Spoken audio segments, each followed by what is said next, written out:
So, ayun.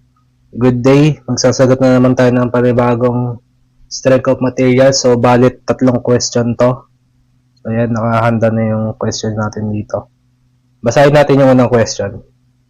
A copper column of annular cross-section has an outer diameter of 5 meters and is subjected to an axial loading of 200 kN. The allowable compressive stress is 14.4 kilopascals. So, binigay dito yung thickness T. Ito yung hahanapin natin. So, what is the most nearly the answer? So, alam naman natin, ito yung annular cross-section. Yung ito. Ayan. Ito yung annular cross-section natin, no? So, paano natin gagawin to? Ang tinatanong kasi sa atin, yung thickness.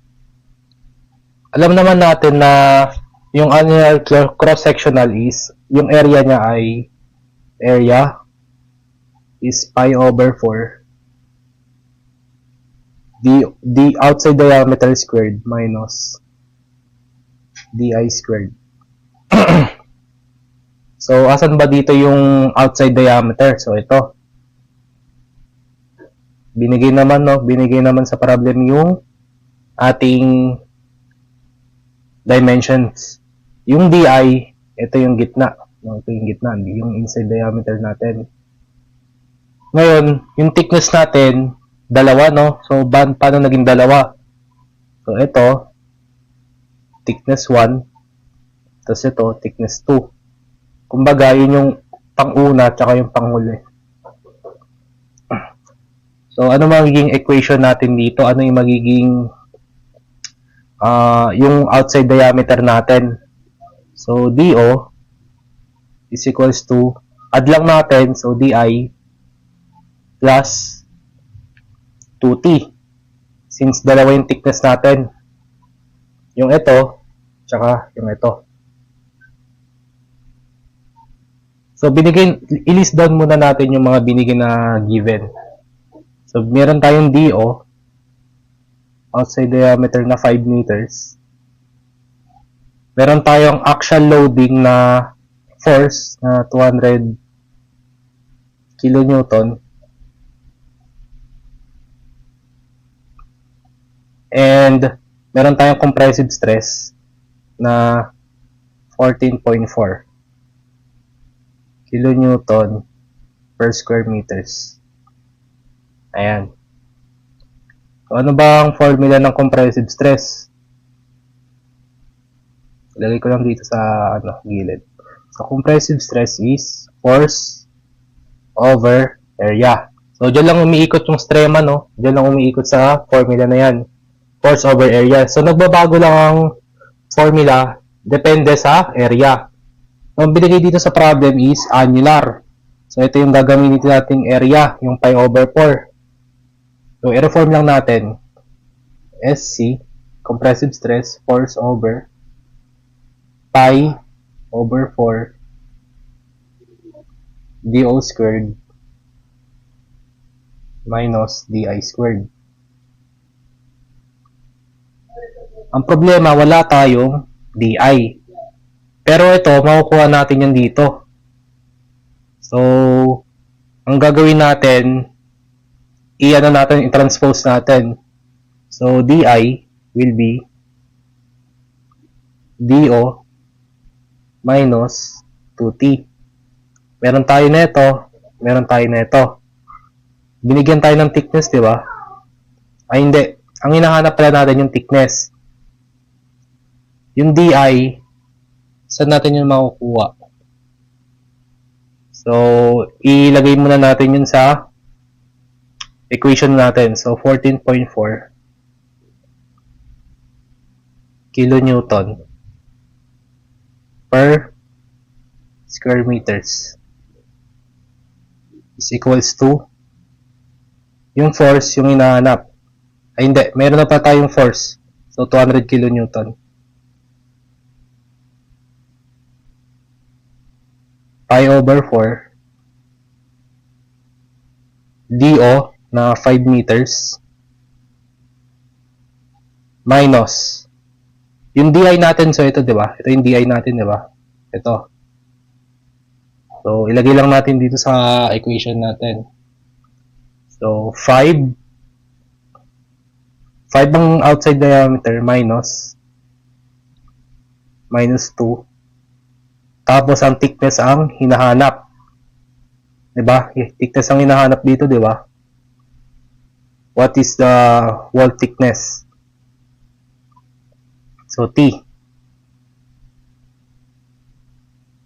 squared. So, masasolve na natin yung thickness. One equation, one unknown na lang.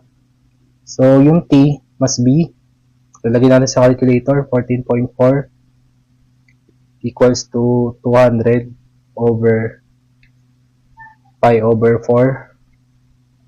5 squared minus 5 minus 2. So, meron tayong 1 point, round off na natin, 1.15 meters. So, check natin kung tama tayo. So, yun, tama tayo. So, ganyan lang magsagot no, ng annular cross-section. So, tandaan ninyo, ang area ng annular cross-section is ito. So, magbabago pa rin yan kung binigay sa'yo cylindrical or trapezoidal. So, next. Ito, maganda to. Ang sagot na dito ay 5 mm, no? So, basahin ko lang yung question. 2 meter long aluminum bar, which is given of modulus of elasticity, yung E niya ay 70 gigapascals, and is subjected to a tensile stress of 175 megapascals. Find the elongation.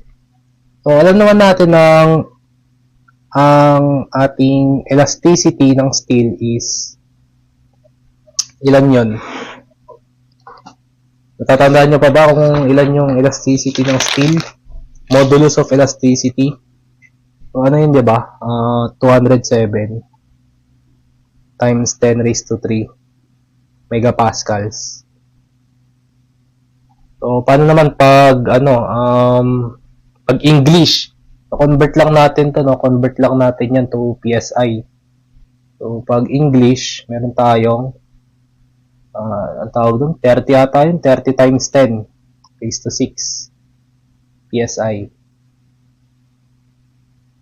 Ngayon, binigyan naman tayo ng modulus of elasticity na 70 GPa. So, tandaan ang formula ng ng elongation or deformation is, di ba, isda. Isda yan. Fish fillet. Ayan, yun yung formula natin ng elongation or deformation. Ang problema nga lang, wala tayong force. Meron tayong binigay? Meron tayong long aluminum 2 meter na length tsaka elasticity na E. Ang problema natin dito is wala tayong F na force or area. Pero, tandaan natin, diba sa strength of materials, umiikot lang yan sa stress is equals to force over area. So, pwede ko bang sabihin na, pwede ko bang palitan to dito? So, pwede yun, diba? So, try natin. Ang deformation, pwede natin sabihin na S times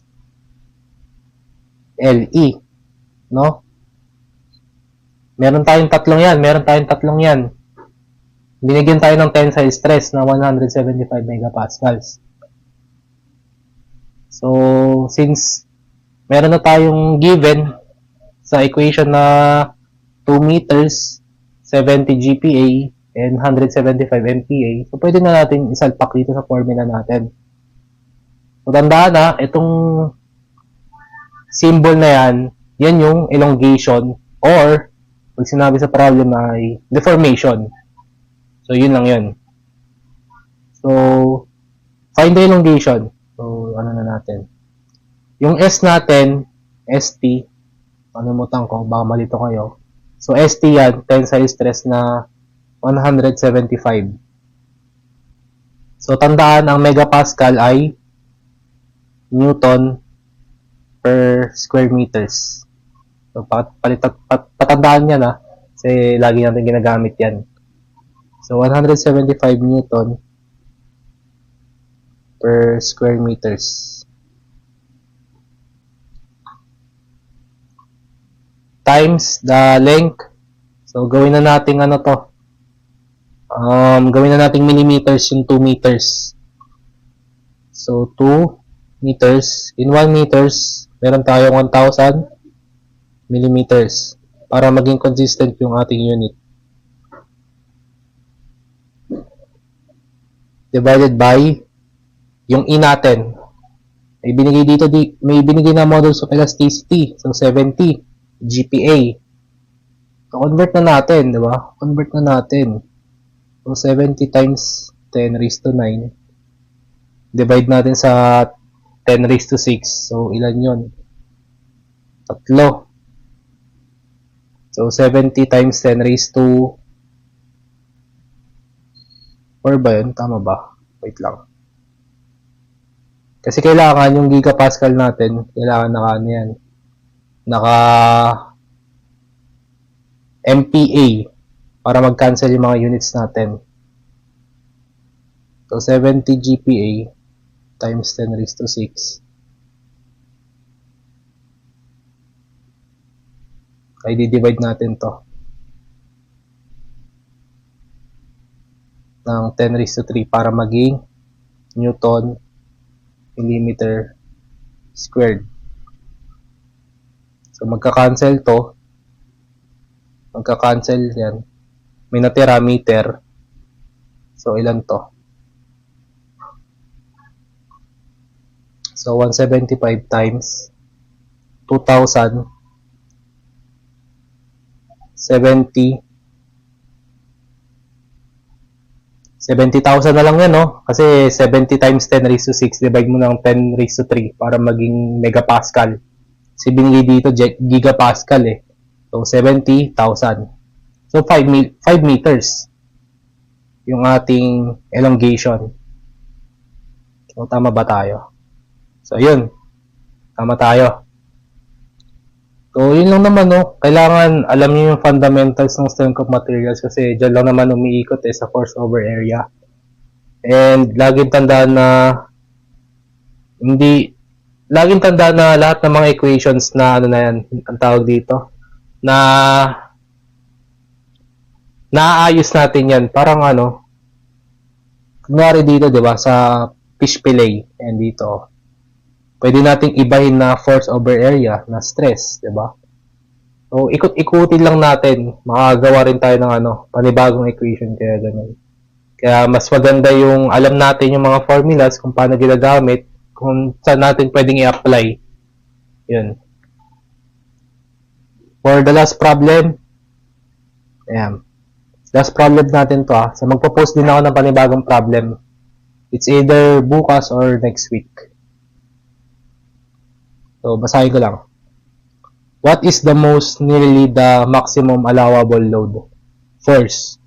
If the factor of safety is 1.5, so 1.5 yan and the compressive yield stress is 20,670 kilopascals. Okay. So, ang hinahanap dito ay yung force, no? Yung force nang ina-apply sa object na to. Yan, ina-apply ng object na yan. Meron tayong given dimensions na length na 125. Width pala to. So, width na 125 mm tsaka length na 125 mm. Ang pinapahanap sa atin dito yung force acting on that object. Binigyan tayo ng factor of safety na 1.5 and yung compressive yield stress natin na 20,670. So, alam naman natin na ang design stress is equals to Sy over Fs. So, ano ba yun? ang design stress is equals to compressive stress. Ang pinagkaiba lang yan, sa design stress, meron tayong factor of safety. Ano nga ba yung factor of safety?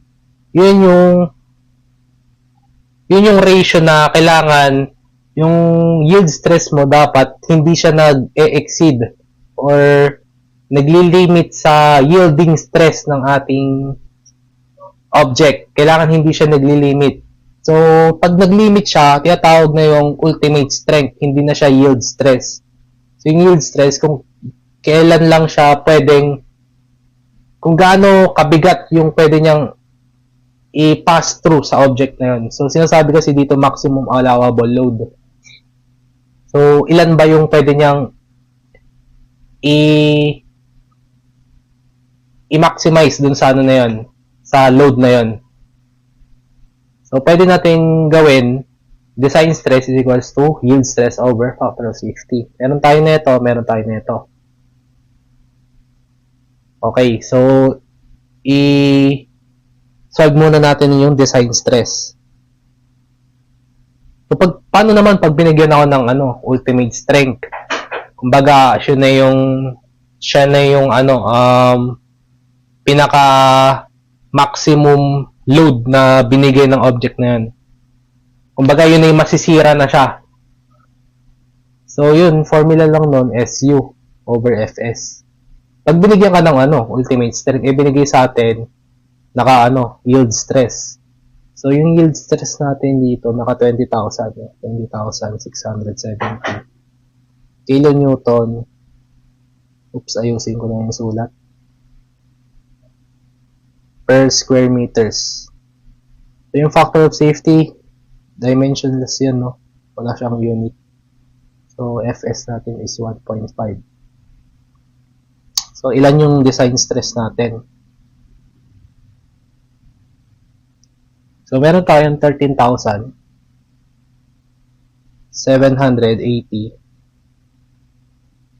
kPa, no? Okay. Ang hahanapin ngayon na natin is yung maximum force allowable load. So, dun lang, balik lang tayo, no? S is equals to force over area. Yan. Ay nahanap sa atin dito yung maximum allowable load. Meron tayo nito na S, which is yung SD. Since same lang naman siya sa compressive stress, so pwede na natin ilagay dito. So, F is equals to SDA. So, SD is 13,780 kilonewton per square meters times the area. So, since rectangle, length times width lang. So, convert na natin yung 125 millimeters to meters para maging kilonewton. So, 125 divide mo ng 1,000 para maging meters. So, meron tayong 0.125 meters squared. Ay, hindi ko pa pala na times ng, kasi length times width, diba? So, 0.125 times 0.125 meter. Yan. So, magka-cancel to meter, dalawang meter, square meters cancel. So, ilan yung ating maximum allowable load? So, 13,780 times 0.125 times 0.125. So, 215 or maximum, or pag run off natin, meron siyang 215.31 kilonewtons. So, check natin sa choices kung tama tayo.